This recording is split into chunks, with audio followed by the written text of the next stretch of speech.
Gothamites, I'm London, aka History of the Batman. So it is the Halloween season, which is my favorite time of year. And I wanted to try to do something very special to celebrate the Batman within this spooky season. There was no other Batman creator that I could think of that would be perfect to discuss his work and how it ties in with the horror genre and all of the Halloween goodness that I know you love than Kelley Jones himself, who is literally my favorite Batman artist. This video is literally my Zoom interview with Kelley Jones, and we discuss everything from his Elseworlds Batman Vampire series, you know, this awesome guy, to his 90s Batman run, to his other Batman stories from Gotham After Midnight, to Batman Kings of Fear, and just in general his creative process and how he got into comics. What I love about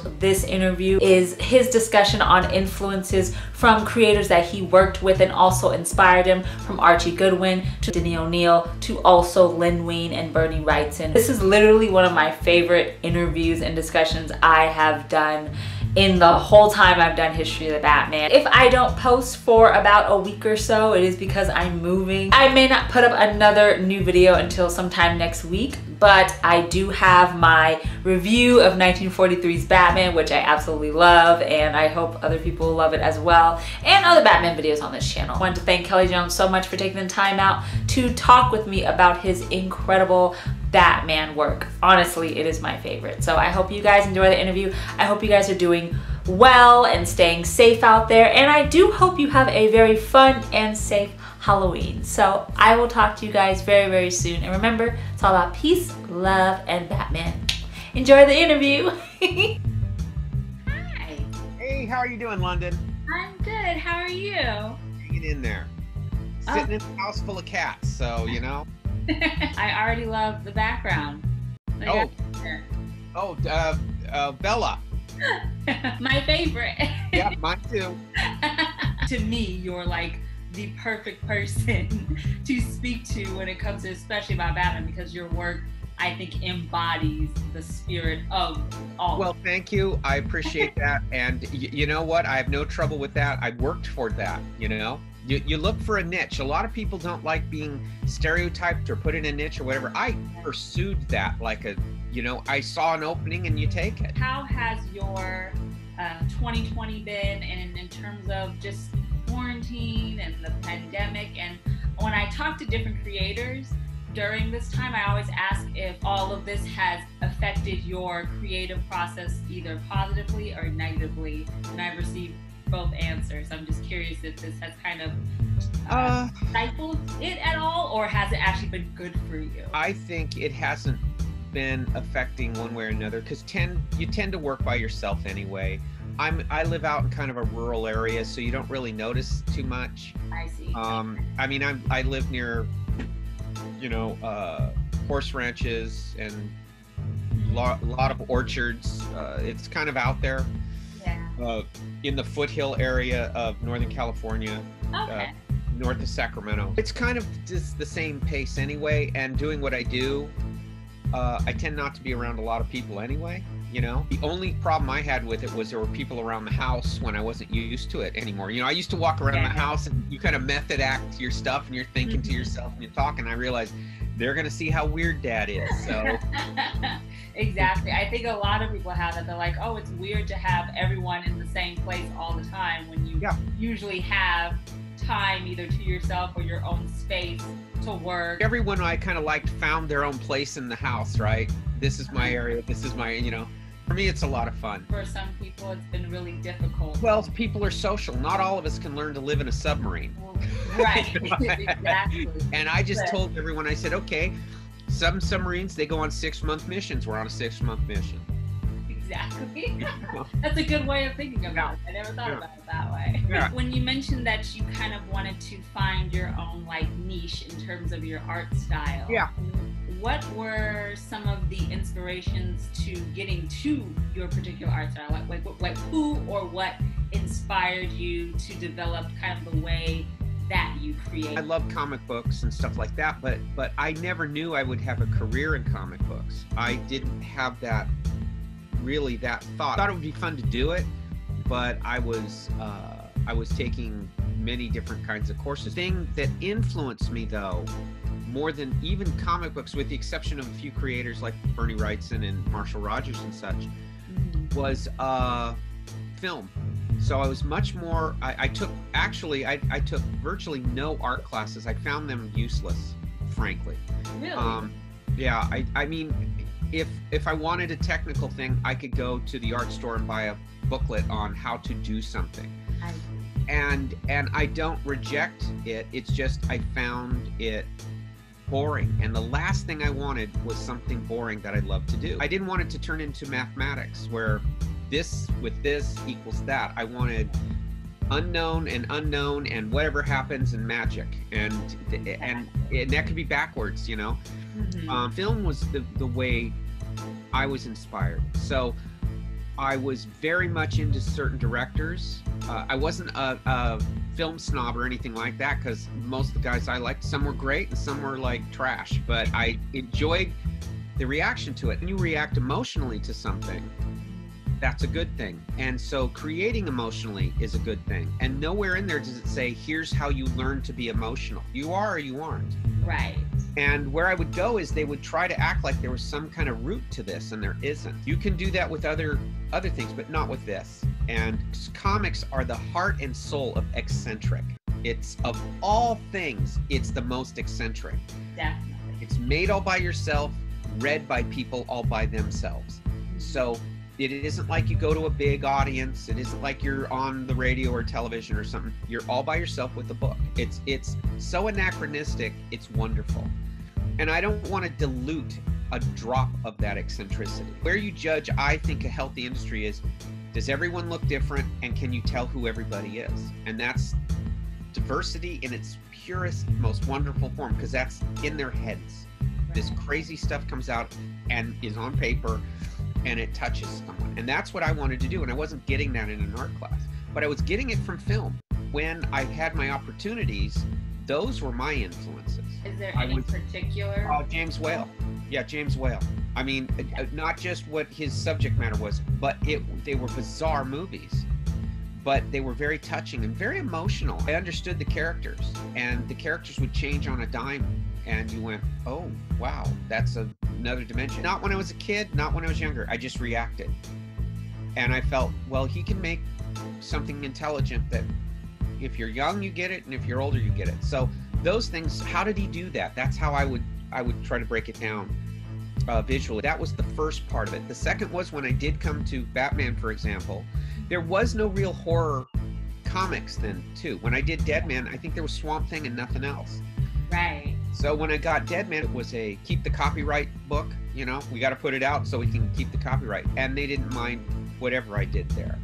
And I figured, well, this might be my only shot at something like that, because it was a fluke I got it. So I turned that into a pure horror thing rather than anything superhero. You can't compete with Neil Adams, so you can't.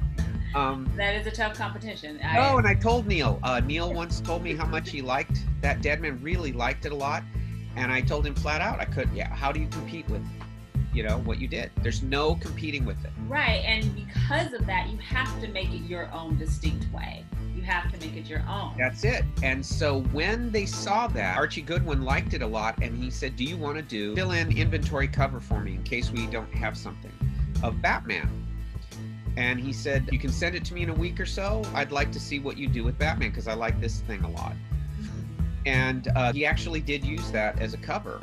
And that opened the door to them letting me take a shot at Batman, which was Red Rain. I was wholly, completely ignorant to the rules of things, because I was new to DC. I just took what they gave me and expanded it out to what I did, and nobody said no. I didn't think anybody was going to see these things. I thought in my head, why would regular audience see this stuff? And they obviously they did. Did you think that because it was such a radically different view of the character that really hadn't been seen, or just in general you didn't think that the audiences would gravitate? Well, I thought the idea, I mean, I'll admit, when I first read the or was told the idea, I thought it was silly. Batman versus Dracula. I wanted a villain, you know, one of the rogues, Dracula. And I went, well, if that's what they're going to give me, but I didn't say yes to it until they sent me the outline, Doug Moench's outline, which was brilliant. And it was completely different than what I thought. And it was a pure Gothic story, not just a Batman story. Exactly. You know, whole horror genre, like all on its own. It's like Elseworlds to the purest form of an Elseworld. Yes, and it had what something great has. Completely true to the character, very heroic, and does not have a happy ending, which made it Gothic. Yes. It was everything that's good, and it respected its audience. It definitely did. So I was surprised it didn't take the low road, it took a high road. And but it delivered the goods. At that time, I wasn't really thinking in terms of how Batman was perceived everywhere else. I just knew that this is going to be a very hard sell. It's a hardcover. It's $25 back then, which was an enormous amount of money. It's a project that I tend to gravitate anyway towards, the ones that nobody needs to buy, because then you can tell if you're doing anything. Nobody needed to buy it. It wasn't what just was its own thing. Shock of Shocks, it did exceptionally well. I mean, it sold out in 2 days, and that was a shock. I mean, I was surprising to you. You didn't think I truly didn't believe that when they said I didn't believe that. But you're alone with this thing. I was alone with it for a year. You're crafting it out. You're doing your thing. You figure, hopefully it will do something, and it did. And we never had any idea that would be what it did. And I didn't have any clue that there was an audience for that. I knew I liked it, but you know, most stuff I liked was kind of odds and ends. When it led to doing like Batman covers, I was as shocked as anyone. I mean, I was really very surprised that what I was doing would be applicable to the mainstream. When you started to do Batman covers, in particular for arcs such as like the Knight's Fall and Night Saga, even other covers for like Contagion and just the Batman run in general, how did you want to approach presenting Batman in your style within the mainstream? Because it's very different from seeing it even on film or TV at the time. How did you want to craft it so it's still stuck with the foundation of the character? If I thought as big as you just did, I would have froze. So I always reduce it down, and I thought just one by one. Yeah, just that. And I thought that the tack I would take, if I was going to get, because you don't know how long these things will last. You have no clue. If somebody would have told me I would get to do it at all, it would be a shock. So my stupidity was not try to not blow it, but how can I get in my shot before they fire me? Just so I can have something and say, well, that's what I meant. You know, this is what I meant. No, I just looked at it and I thought Batman at that time was starting to look more and more like a standard superhero rather than what I thought he was. I started thinking, well, what if it was a film noir type of movie, a film noir movie, but made with supernatural tinges around it, just a tinge of that. That sort of helped draw these things, because I would sit there and think, well, what if this was Jock Turner's Out of the Past, and it was, but with Batman in it, or something by Orson Welles, but with Batman in it, and that helped draw it. That helped draw it. Now, when they gave it to me, I was not hired specifically, but for here or there. And they had initially asked me, because they couldn't find Sam Keith, and they wanted Sam Keith to do some stuff. Okay. And I said, and they knew that I was friends with Sam going way back. And I had said, well, here's his contact number, blah, blah, blah. I called up Sam. Sam was all hot for it. Bang. And oddly enough, with Sam, who was just riding high as hell, he just, for whatever, he called me one day, says, I'm freezing up on this, and I don't know why. I'm having a hard time doing this. And I said, don't worry about it, don't worry about it. Well, as he was getting later, DC would say, do you know what's going on? Do you know? I said, don't worry about it. He'll be fine, he'll be on time, it'll be great. Well, and I forgot about it, went on to what I was doing. And then Sam called me one day and says, I really don't want to do this. It's affecting me now on other things. And I said, okay, did you tell them? And he says, oh, yeah. Well, then I get a call from DC, not too pleased with me, because I had really done this. And Sam had apologized, but he didn't need to. I get it. I mean, right. that happens, and it does to a lot of great people. And because he went back and did great Batman stuff, but he hadn't found his solution to this yet. That's when they said, we need you to do what he was going to do. Even though they called about him, I was really vouching. And when he got later and later, I was vouching. So they said, we need, now you have to do detective and this Batman one. And it took a life of its own. So it wasn't like they sat there and planned it. Right. And I had to do like 4 covers in a week. Those first, I mean, it was just, I had to knock them out.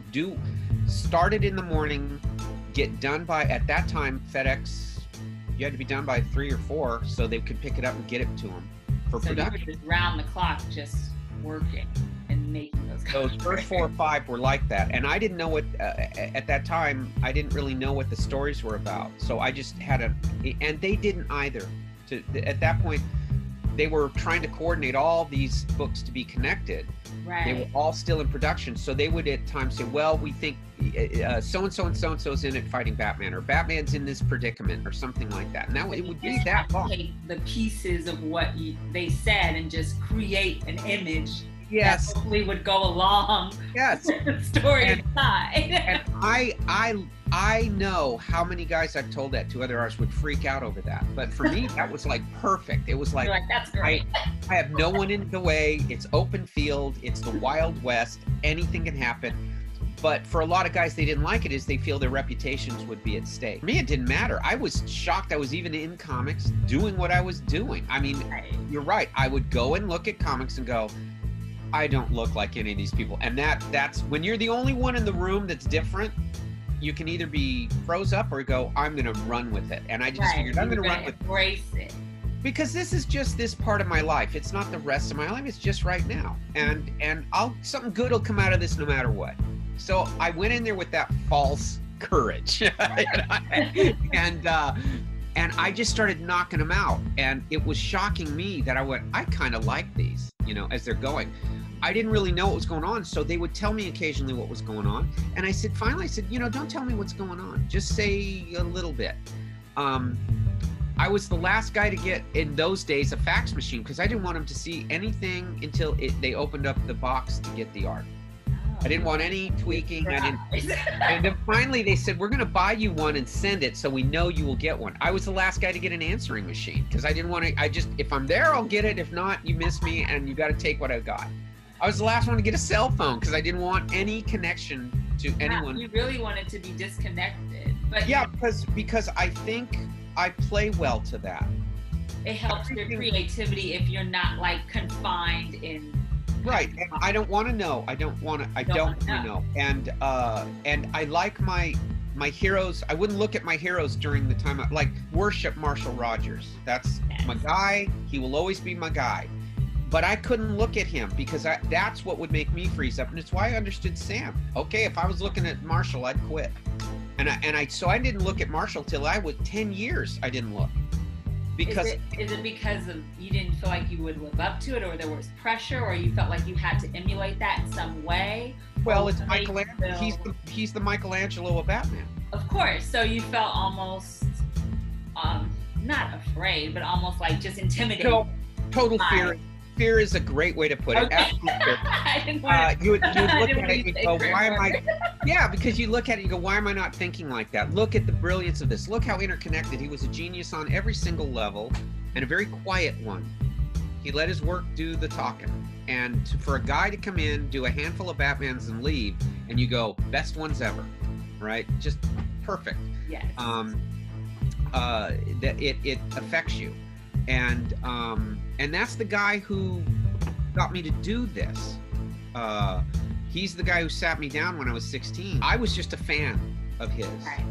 And so I went to a convention here down in San Francisco, and he was there, and I just brought my books, and a buddy of mine, Jim Sinclair, took my art.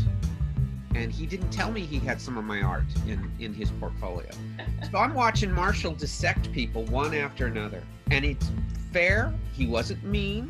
But basically when he was done, I guess bus driving's in my future he was just, because it was, you could see when he did it that way, it's the kind of words you need to hear.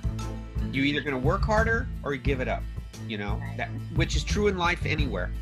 It was just because you love it, doesn't mean you get to do it. Right, right. So I'm there with a stack of books thinking how great this is that I didn't bring my art because, whoa. And I wasn't really drawing comics so much. I was just drawing odd stuff. And my buddy took it out and he says, my friend here, he won't, but I think it's pretty good. What do you think? And I just froze and I was like, oh no. I'm a kid. And he stops and he flips it and he looks and he says, do you have a minute? And I said, sure. He says, why don't you come around the back here and we can talk for a bit? And he held up his line, says, this is going to take a bit. So, but nobody minded. Right. Because it's Rogers. No, it's him. I mean, this was right at the time Detective had just come out. So this is 79 or so? Yeah. So it had just come out, and the reaction to his books was phenomenal. It's what made me a Batman fan, to be honest. Okay. You know, I loved Wrightson's Swamp Thing with Batman in it, but I knew that's the only time you'll see him there like that. Right. So, and I didn't become aware of Adam's work until a few years later, because it was hard to get comics then, especially older issues. And I could see the power of what that image was. He took me aside, spent about 20-30 minutes, showed me how to do it. In fact, give me 1 second here, you'll like this. Okay. Oh, that Star Trek back there with isn't that cool? Spock. Yeah. It's all of your background, I'm just in awe. I love it. I'm revamping everything, but this is normally okay. But this is if you can see, that's the page. He showed me, he sat down and he pulled this out of a stack of pages he was selling. I didn't buy it that day. It was just, this is the one. And he started pointing on why he did something, not just, oh, this is cool, look at my art. It was like, this is the thinking I have, leading to this. Wonderful. He goes on and on. He says, look at the motion of the trunk so he could convey it through the cape. All of, you know, Batman dark here, Batman light here, and reversing the angles leading to this. It just, he went on and on and on. He says, see, there's a lot of thinking going on here. Right. I think it was Detective 481, page 10. I never knew I would get to do Batman. But when he was done, he says, I think you have a career in comics, and I think you would do one of the standout Batmans of all time if you put your mind to it. And I'm 16, I have no thinking like that. Right. Much less doing. You're like, oh, okay. No, but more. I was just happy that my hero was one of the guys I loved was just saying this. Of course. Here it is, 10 years later. Archie Goodwin saying, "Would you like to take a shot at it?" And all this stuff starts flooding back. That's why it was intimidating. Because am I going to live up to at my one chance at the plate? Am I going to live up to what he? No, that definitely makes and it just went from there. So at that point when they started letting me do these covers, I wanted to keep that same ignorance. You know, if you don't know something's impossible, you think it's possible.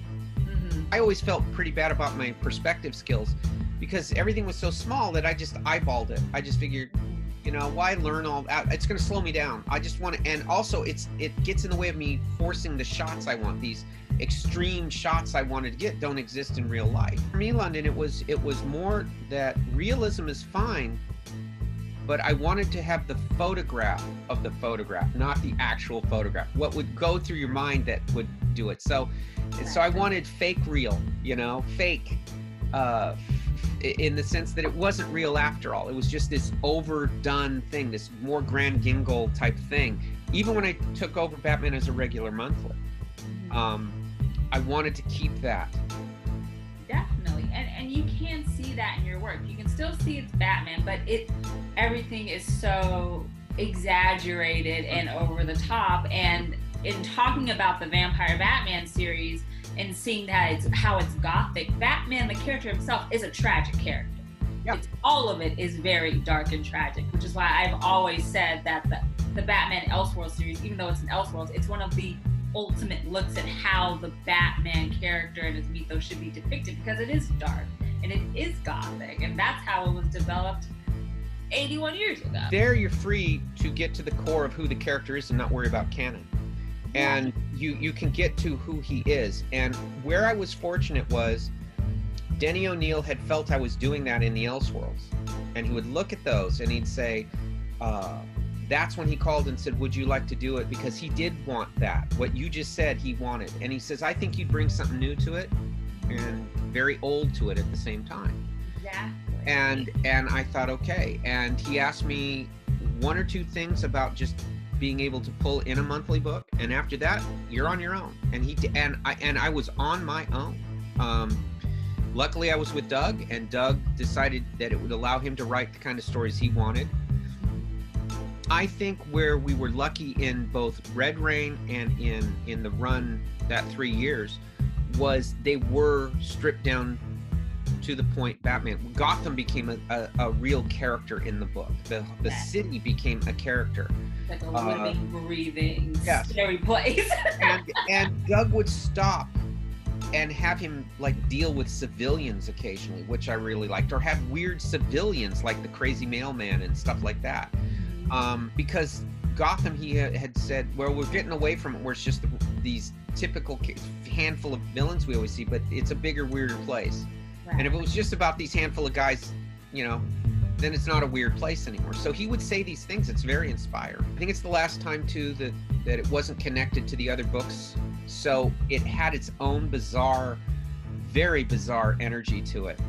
Like Red Rain did, like Bloodstorm. They all had this bizarre, closer to Batman than actually Batman, though it was so far from that, you know, where it's one of those things that if you'd have planned it, you couldn't have done it. It just happened. He said that when the vampire Batman idea was presented to you, you wanted to do just a regular villain. You didn't think Dracula. Well, I'm an amazingly imaginative, not very exploratory guy when it comes to a premise. I mean, I'm like going, well, why can't we just have it the way it always has been? I couldn't get Batman right as a vampire.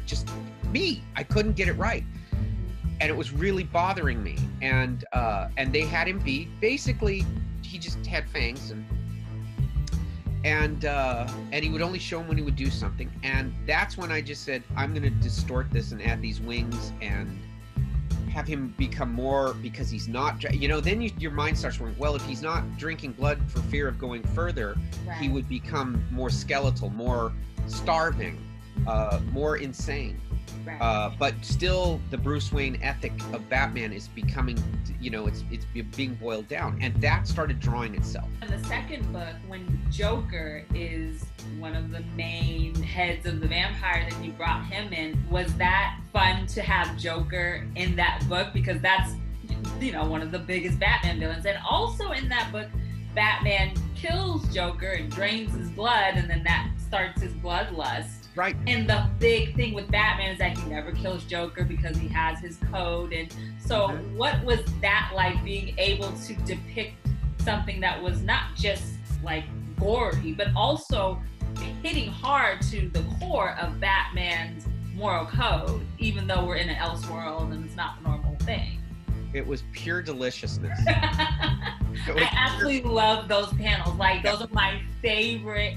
And let me tell you, they were mine too, because I knew it was coming. That was one where I knew it was coming. I went, man, I can't blow those. I cannot blow these. It got to be, if we've waited this long with this much tension, they got to be really savage and shocking. Right. And I'm not really a gore artist. I'm an atmosphere artist. So I knew that I could go so far, but I had to make it awful, but not so awful, but awful. And in Batman, it came off really awful. I think that's still one of the finest Jokers written, not because I was in it, but just how he went in there and, without being bit, logically presented his argument to the vampires. Yes, exactly. And how he went about manipulating that situation. And it was pure good Joker goodness, Joker goodness, because there was a method to his madness. He wasn't like now where it's just, he's just, you know, off the bat. Joker can pass when he has to. That's what Doug was writing, was this great Joker. When he finally does do this, it had to make not just somebody's blood, but that blood really was that was the corruption. Exactly. Even more than being bitten, that was the corruption. Right. And that was the goal of the Joker. was to break him that way. While Joker is seen as, oh, he's chaotic, you know, and you don't know what he's doing with his madness, it's even scarier when he does have a plan and he is able to manipulate and has a goal in his madness. That's even scarier than just him just running around and being just a mass murderer in Gotham. And that's it. And I think that if he was simply just a mass murderer, nobody would work with him.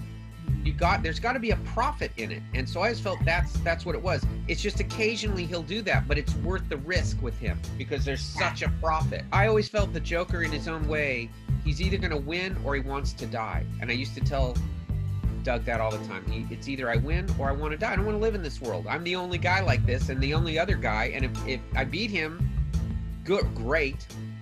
Then I will be that thing to this city. It'll be then I'll go that route, or I want to die. It's a death wish in dealing with someone like the Batman. To break that code is victory, and it's a gruesome victory, but it's a victory. And not to come back as a vampire, but to know you made this guy corrupted forever. Joker actually wins that story, and it's one of the rare times he wins. That's why he laughs when he dies. He's like, I did it. I won. And Doug had told me, you're not going to find that anywhere else.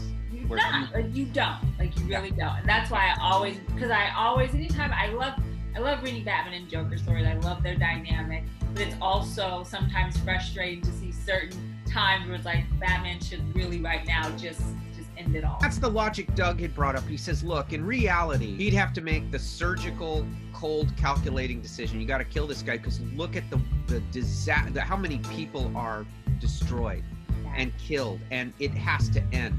At least the other guys are all going for something. Right. But this guy can kill everyone just to, swat a fly, and he's got to go. And that's where Doug says, that's where I have a conflict with it. It is a failure of responsibility not to do that. Doug solved it perfectly, and it is. I can't really think of anywhere else that Joker wins. And they did the third volume, I kept thinking, well, it's going to be hard to do without him in it, right? Without him in it. So Doug wisely says, no, he's in it. He's in Batman now. Now it's like that's where he's at. So so that's if I'm fortunate at anything is we didn't do any more. We did those three. They were never planned as a trilogy. It was always planned as just one. When they kind of swept all these things away, they kept Red Brain. They kept that universe. They still do stuff with it.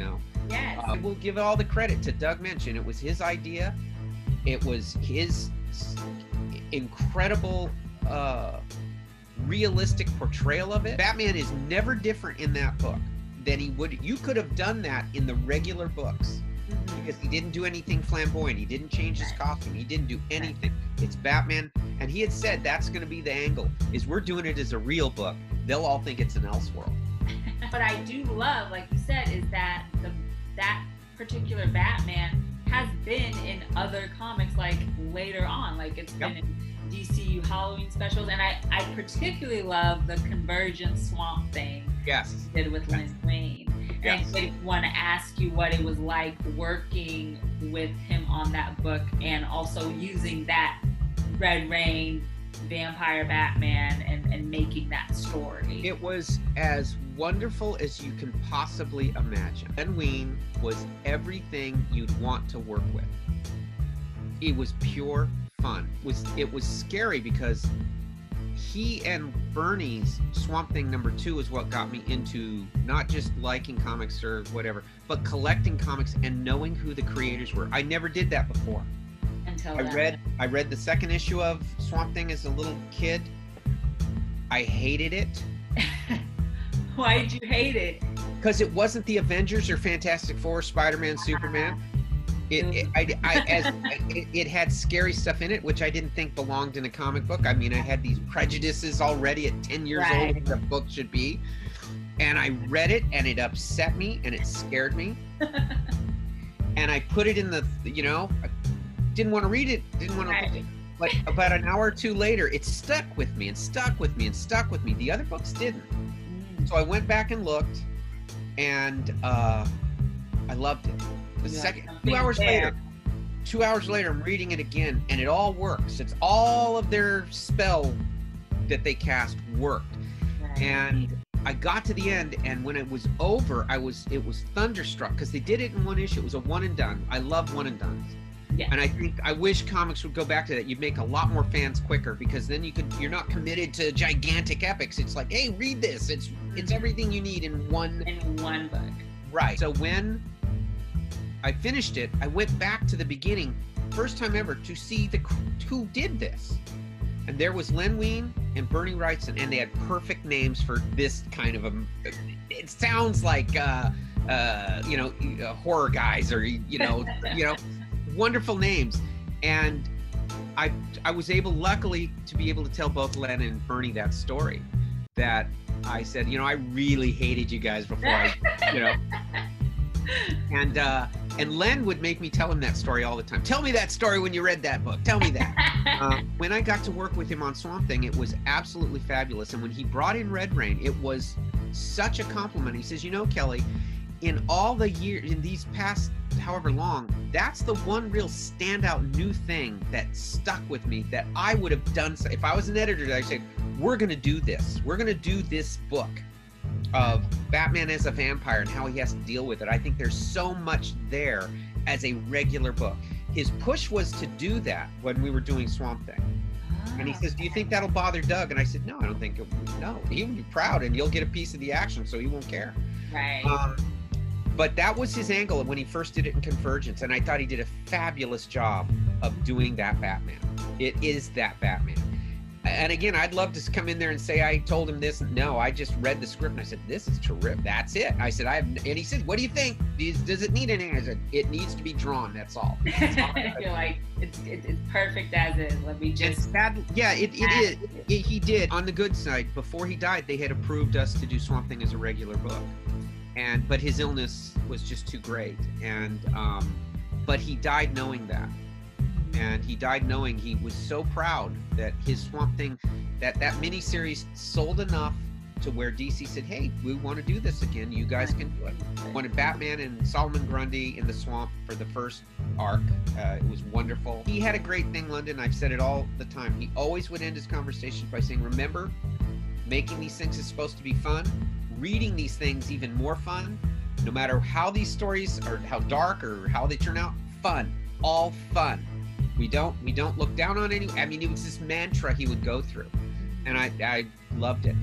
He had told me he really liked my stuff, and I didn't really. I went, yeah, okay.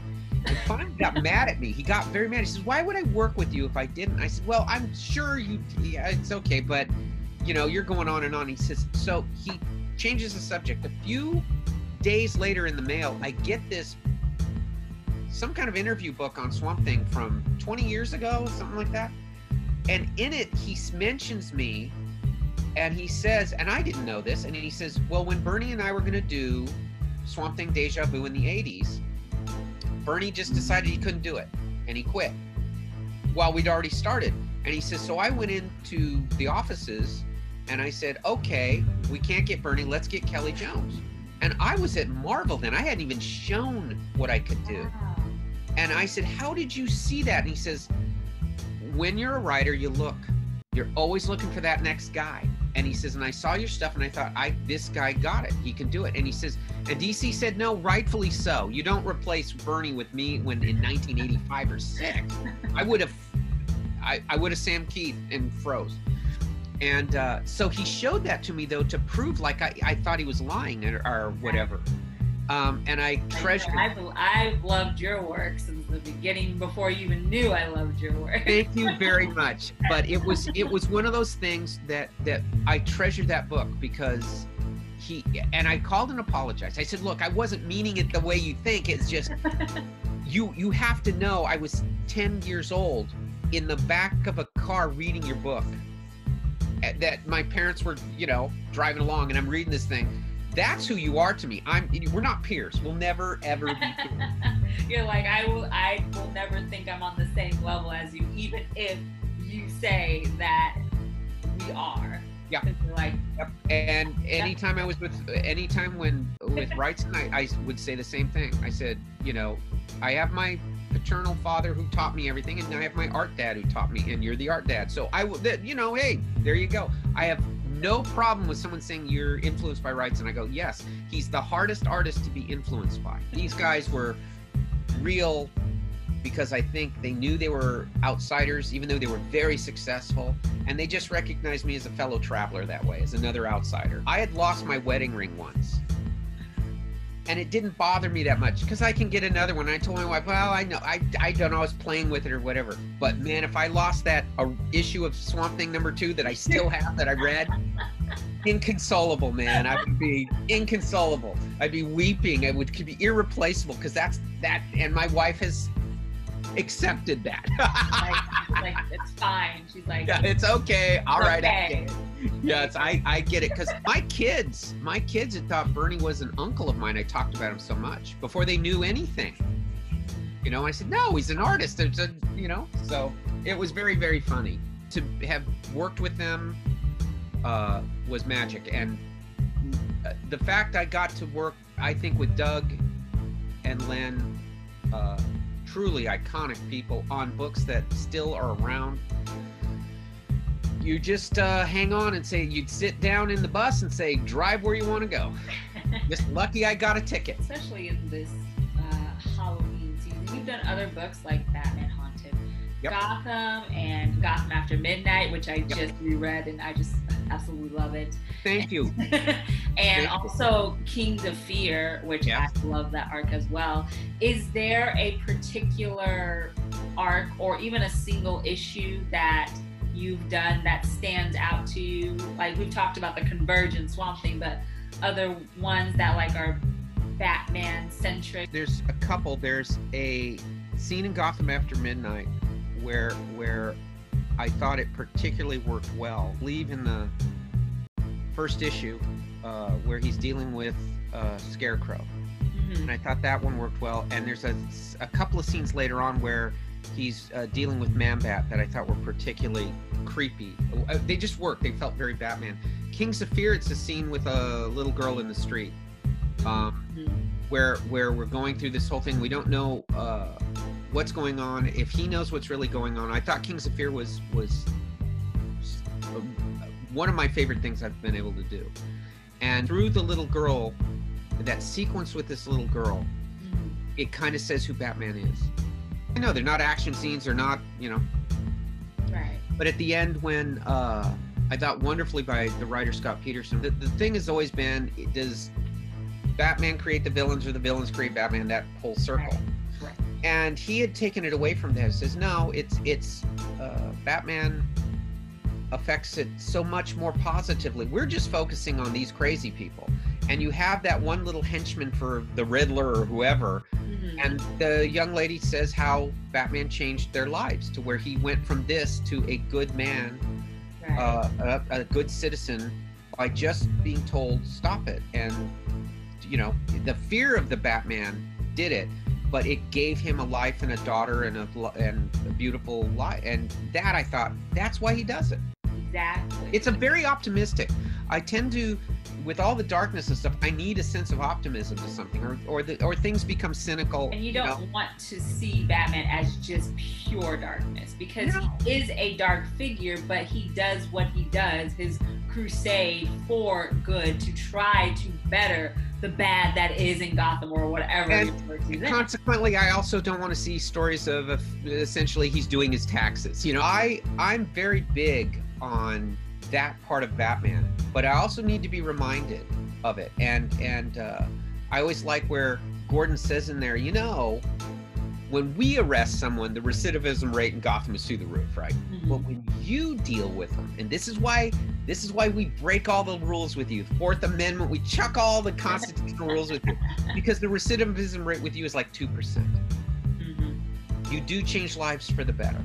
Right. And that's what I think is, when I read these books and stuff, that's what I want. I want it to be better when it's done. It can have a bad ending and have a dark ending and have a sad ending, but ultimately it got to be made with a lens thing of fun, but optimistically. Why do this? Why read this? Why do these things? And at the same time, I'm not particularly into the mundane day-to-day stuff with Bruce, but I am into the reasons he does these things.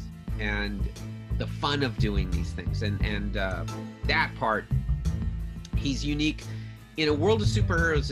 It's hard to say something's unique, but this character is. Because Batman isn't a quote-unquote superhero, when he deals with things of the supernatural or the things that are definitely out of his element, especially as just being most of the time just a human, that's what makes the stories just great. So I love when I do read books such as Red Rain or Bloodstorm or Convergence, where he is this out of this world character, but still is the same Batman that would run around Gotham and pick up henchmen and give them to the GCPD. Well, if it is, and if it's about dealing with a vampire, he'll go with Alfred and learn, how do you deal with this? Exactly. Right. It's just a problem to be solved, and a thing to confront.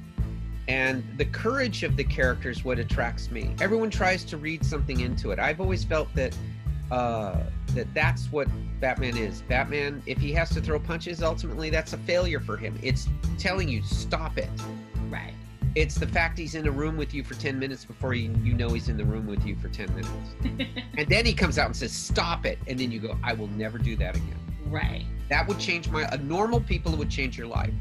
I always saw again what I liked about Kings of Fear. It was something I tried to put, I always intended it when I was doing the regular series, was when the bat signal was shown, it was a warning that the Batman's loose, not he come help us, because we wouldn't know. We would not know, is he a good guy or bad guy? I would think he was the top of the rogues, because he fights the other ones. When you see him, it's a territory thing. Exactly. They're fighting for turf. That's what I would think. And he's so bad. He's the baddest of them because he never gets locked into Arkham Asylum. Right. All the others are. So when you see that light, that means run for your life. Exactly. Right? The police can't contain him either. So I always took him that way, because I took him as just a citizen of Gotham. Then the stories are what they are, and we know what's going on. And I would, as Batman, he wouldn't change that, because fear is his thing. Because fear is literally the core of the character. That's why myself and many others love your interpretation of him so much, because literally, visually, you can see how terrifying he is and still not lose the foundation of the character. Well, I think he does it to look that way for us, not for the rogues. He does it to be, to me, he's always in the dark, so it's more to be the shadow, to be a silhouette. The way he looks should just speak volumes by itself without having to say anything. That's it. And it works obviously in a comic book art level, but it works in a real level too. That's my real. That's a fake real. It's not the real. I don't care about the real. The real is, how does this little doodad work? I don't know. You know, why, how many, why does he do this? What kind of boot tread when it's raining? I don't care. I'm more like, what would make people stop doing stuff?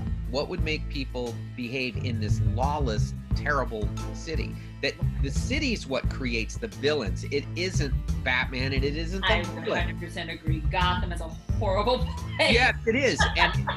And I always made it one that was built upon itself.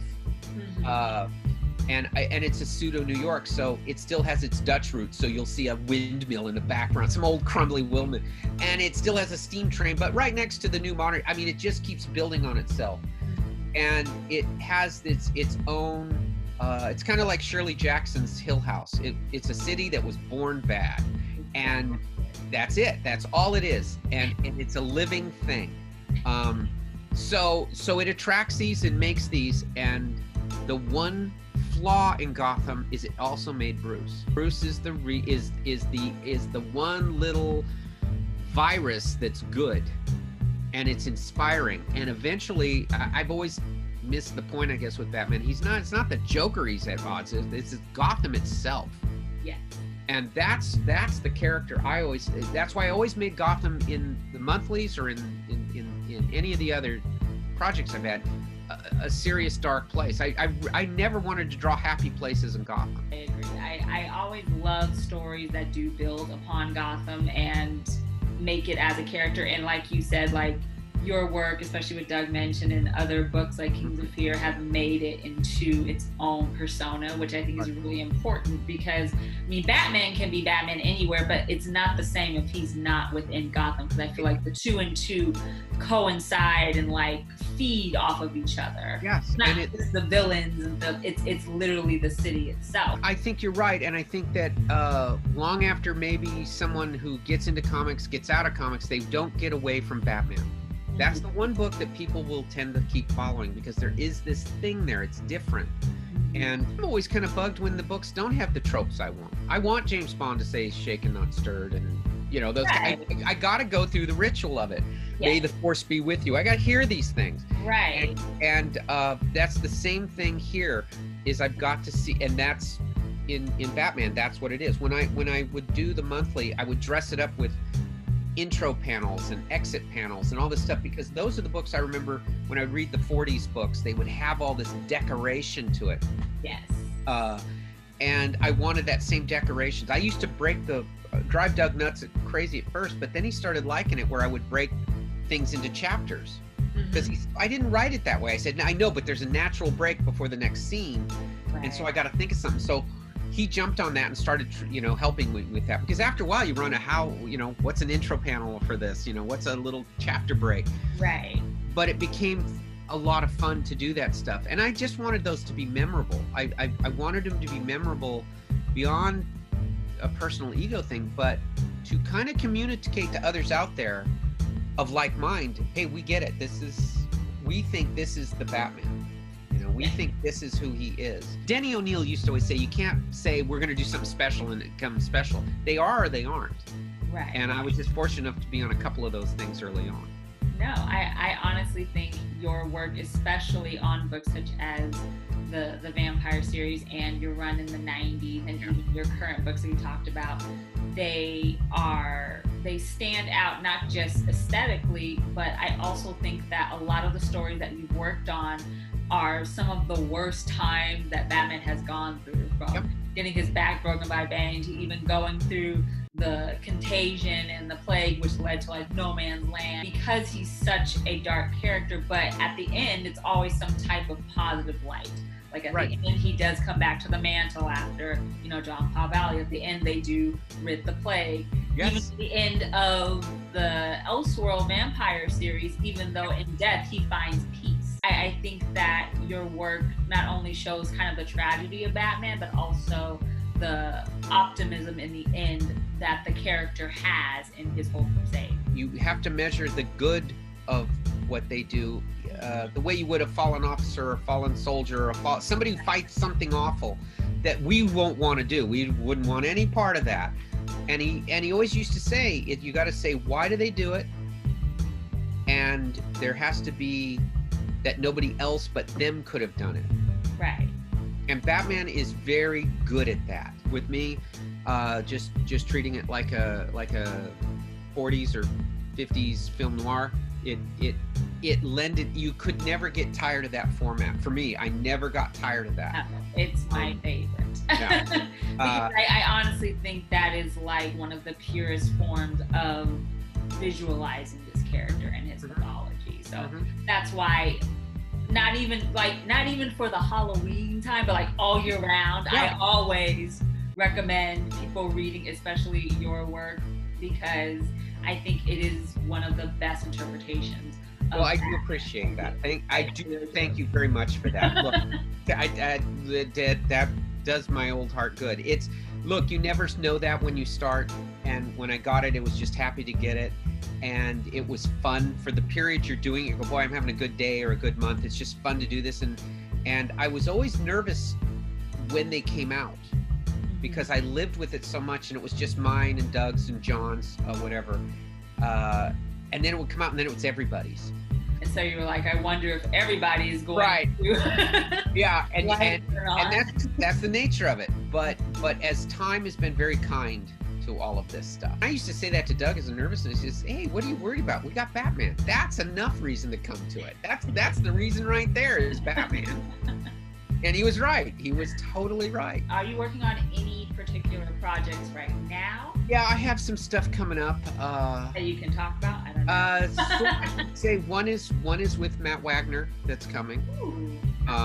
And that should be that's well, we've known each other for a very long time, and we've always danced around doing something together. So that's something right there. Cool. And along the lines of stuff that people would expect from me. So that I'm very interested in doing.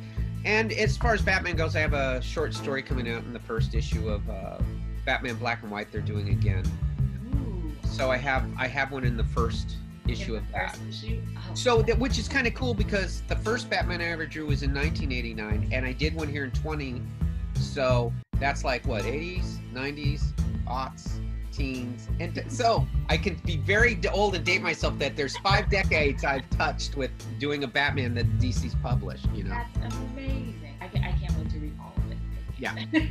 One terrific comment, one editor just said, I got to tell you, I was kind of out of comics and not into comics, and I was going through an airport or something in '96, and there was one of your issues, and I read it and went, well, if it can be this nuts and wacky, I think I'll get back into this.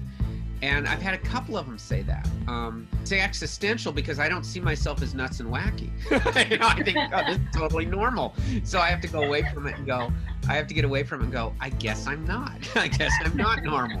But that's not a bad thing. No, you just... Especially in this creative side.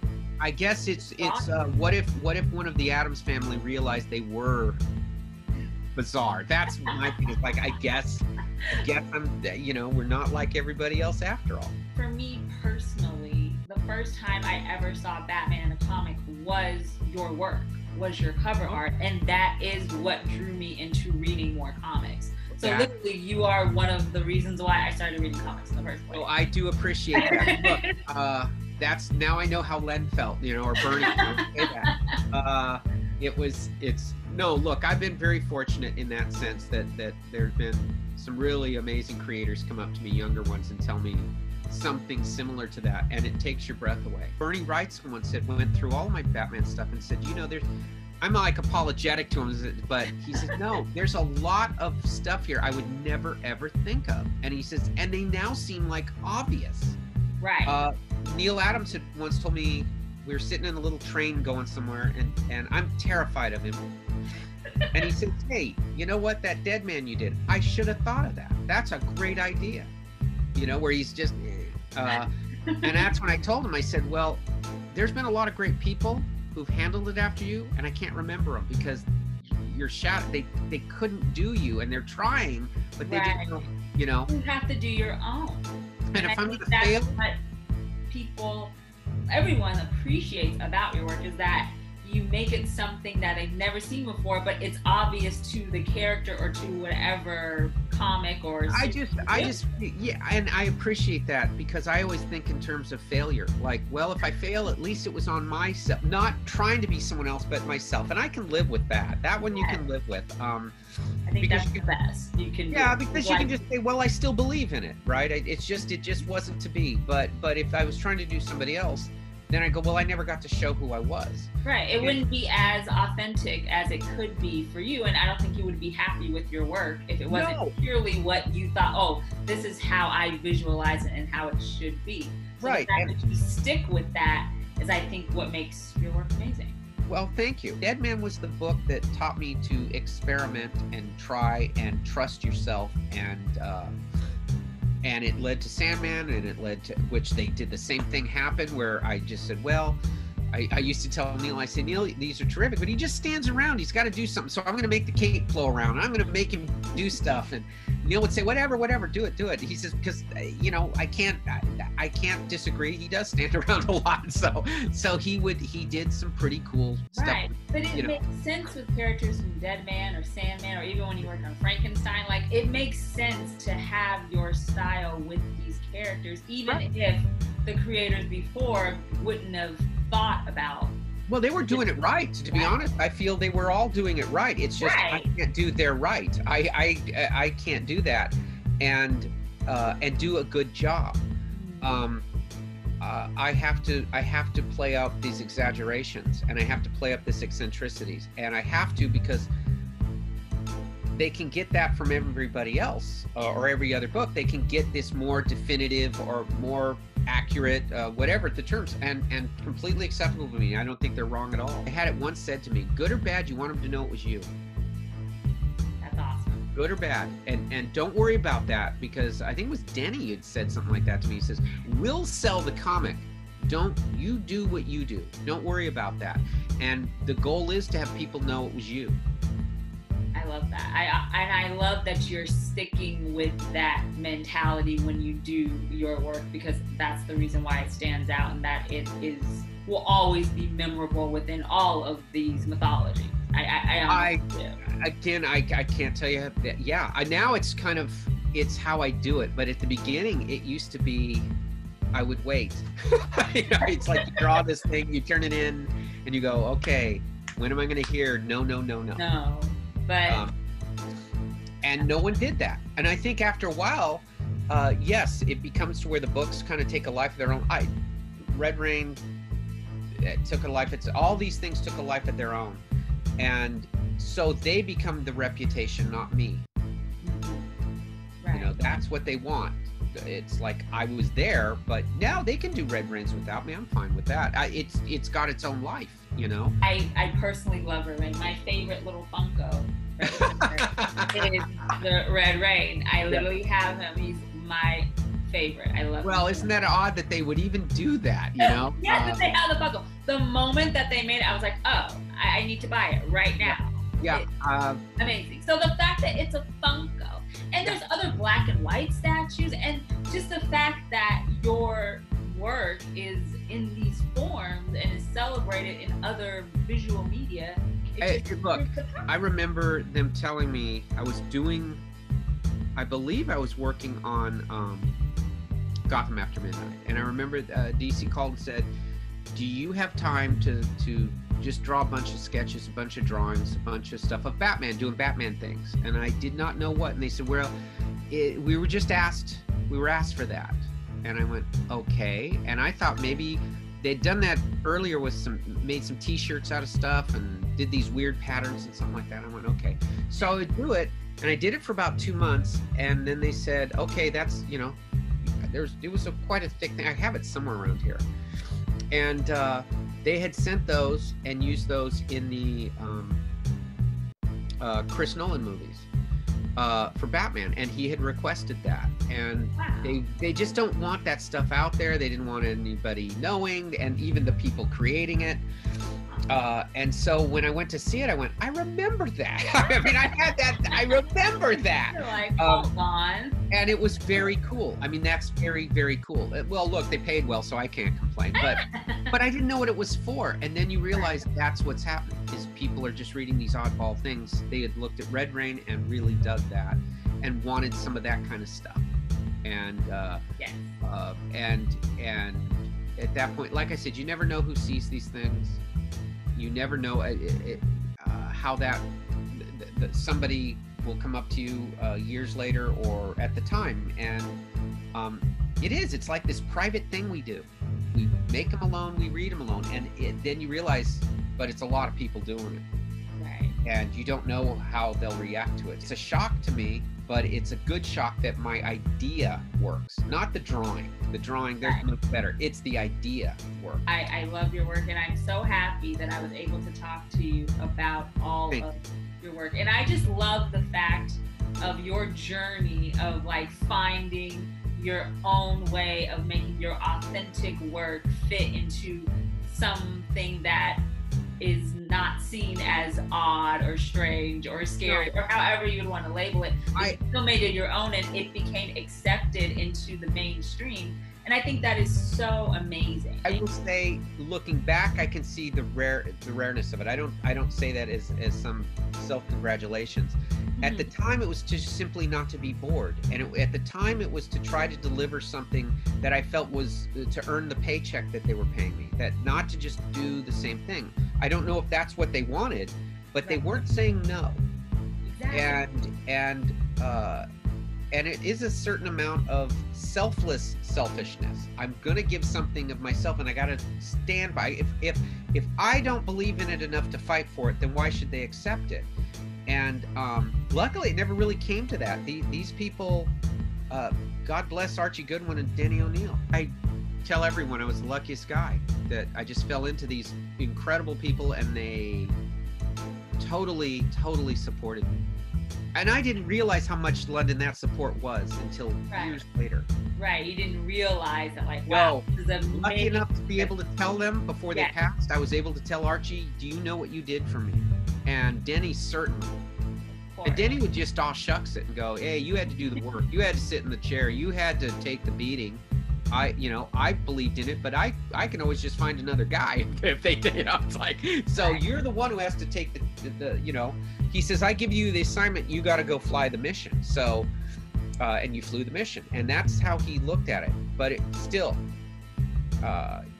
he's the guy who put me in the seat. So I was lucky enough to tell him that. I love the fact that you were able to tell Archie and Denny and Len, like, how they affected you and how it was such a positive influence on you, and the fact that, like, that helped you be comfortable in being so creative. Well, I always had to stop him and say, okay, Denny, in particular with Denny, I'd say, Denny, I got to stop you before we go anywhere. I got to do this thing. We're going to stop here for a few minutes. And he says, oh God, I know what you're going to do. And I said, yeah, I got to tell you about this thing. And it really mattered to me.